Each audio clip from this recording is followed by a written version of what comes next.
Jackie Chan's latest action kung fu film is finally here again. Although the 71-year-old Jackie can no longer perform superhuman feats like in his youth, his global influence remains unmatched.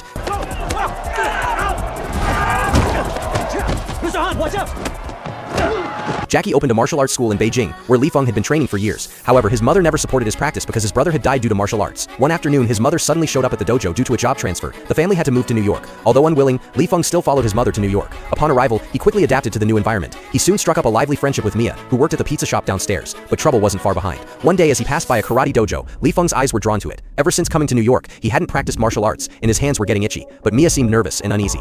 Just don't train here, okay? Why not? Because you can't. It turned out a boy named Connor had been harassing her at the dojo. Connor was violent by nature and had won the New York Karate Championship 3 years in a row. That afternoon, Mia and Li Feng were laughing and chatting as they rode the subway with her electric scooter. But just then, Connor and his goons cornered them. Having trained in martial arts, Li Feng wasn't afraid of troublemakers like these. When Connor's intimidation didn't work, he eventually stepped aside. Heads up! Connor! As a newcomer, Li Feng didn't want to cause trouble. For now, he just took note of the grudge. At the pizza shop, Mia's father helped cover up his bruised black eye. It turned out Victor had once been the best boxer in the city, but his wife disliked the violent lifestyle, so he chose to retire. Back home, Li Feng couldn't help but think of his late brother. 哎呀，我的妈呀！看到了吧？起步得要快，空中的核心最重要。你来试试。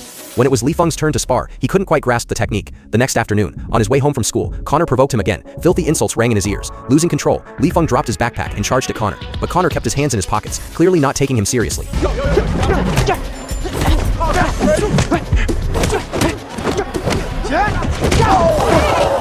Struggling to get up, Li Feng recalled his brother's teachings. Luckily, a teacher appeared in time to break up the fight. Frustrated, Li Feng walked home and saw a karate tournament poster on the wall. He silently made a decision. That night, two shady men entered the pizza shop. They ignored Li Feng, who was sitting in the corner. It turned out Victor owed their boss a huge debt, and the men played dirty. Victor, look out! Victor's cry of alarm drew their attention toward Li Feng instead. But the next second, Li Feng's kung fu bloodline awakened.